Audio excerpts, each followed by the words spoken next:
Greetings and salutations. It is I, Mr. Nothing, the museum curator of the weird and the strange and the host who might be a ghost.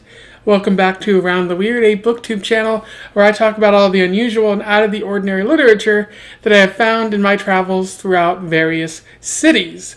Today it is Poetry Thursday, a lovely day where I can talk about some of the interesting poetry that I've read recently, and highlight, specific poets that might be weird, might be out of the ordinary, might be worth talking about, because there are some poems that are not worth talking about. Just countless ones that don't make me feel anything, or don't make me say, yes, that's interesting. So, a lot of bad, a lot of good, but let's talk about the good. Today I wanted to talk about a poem that focuses on cities and the terror and uncomfortableness that one feels in cities. The poem that I'll be talking about today is "In Cities Be Alert" by Annie Finch. So for those that don't know, Annie Finch is a poet. She's written a number of books of poetry, published here, there, and everywhere. The poem that I'm talking about today comes from the book Eve, which was published in 1997. It's got a bit of years on it. Other than that, I don't know much about Annie.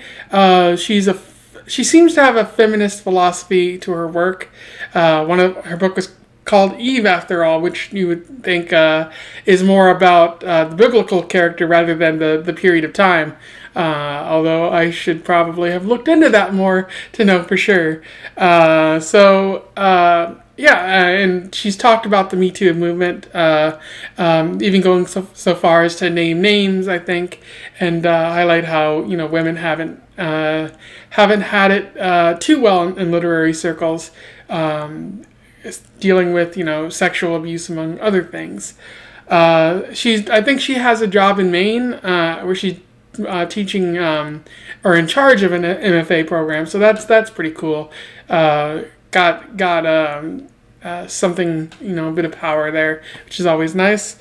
Without further ado, let's talk about this poem. I will do a summary, I'll read it, and do a little analysis, and we will move on from there. In cities, be alert. You may hear that your heartbeat is uneven and let new tension climb around your shoulders, thinking you found the trick for going mad. But try to keep a grip on where you are. Remember, all around you is pure city. Try to stay alert. On the wide streets so empty late at night, streaking in glass, the color of an alley or the fall of a sideways flicker from a neon sign may utterly and briefly disconcert you. But as you go, you'll find that the noise is worse. Prepare for noise, but never scream. Even tensing ears too far in advance can sharpen sirens.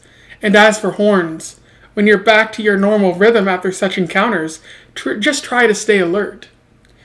You'll never know exactly who is coming up behind you, but the sudden movement of pedestrians will finally, of course, be what disarms you.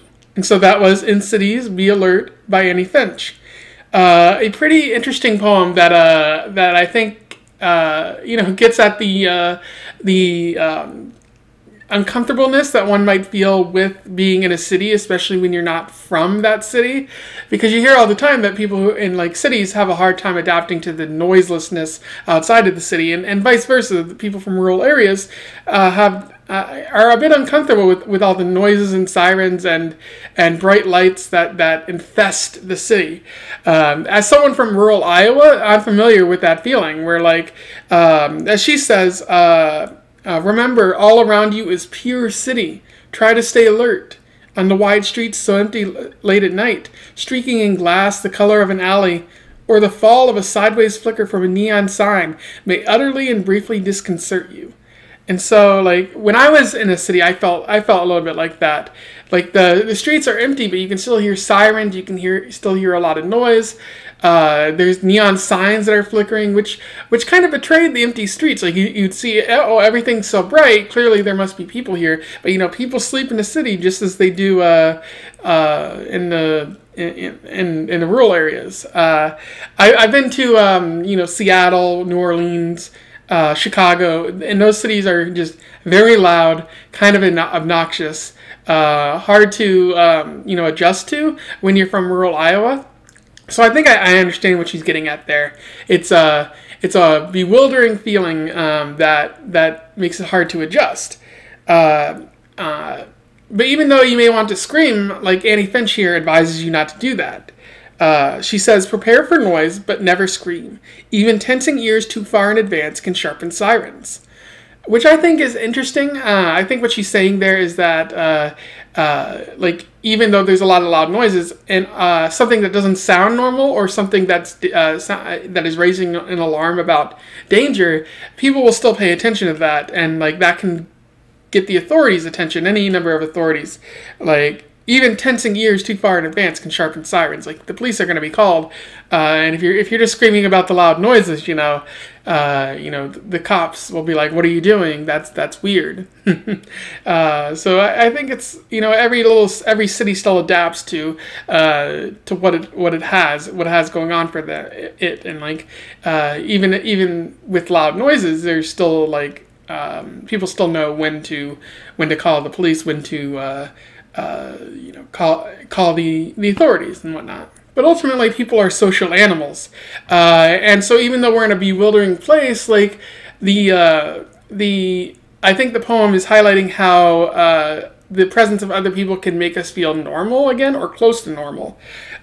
She says in the final verse, "You'll never know exactly who is coming up behind you, but the sudden movement of pedestrians will finally, of course, be what disarms you."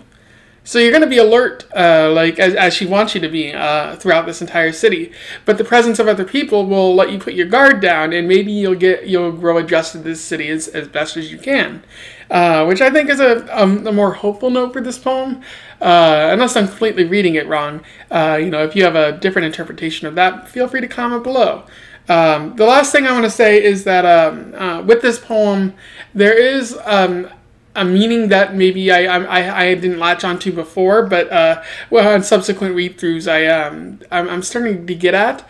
Given that she touches upon feminism in her work, and she's talked about the Me Too movement, I can't help wonder if there's a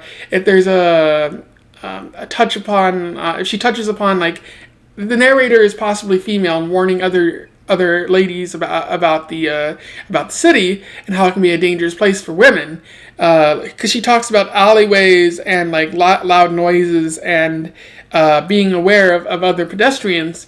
And I can't help but wonder if she's like saying, these are the things to worry about in a city. You could possibly be sexually assaulted, raped, mugged, something like that. And because women in cities are often the target of violent crime. I can kind of sense that that's what she's getting at with this poem.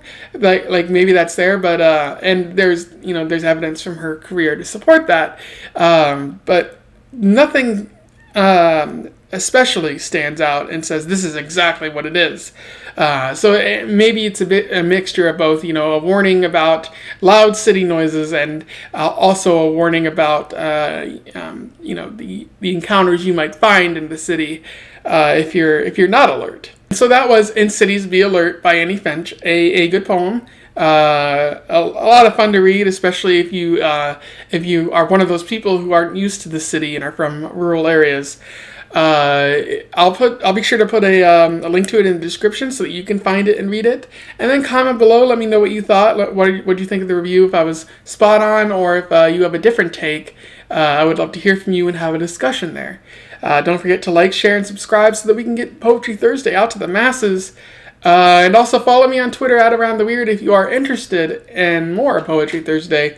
I do tweet about poetry from time to time, much more active in it in my own personal life where I'm writing poems and reading it. But I talk about it on Twitter too. And in the meantime, I wish you the best of luck in your weird and city-slicking travels. Farewell.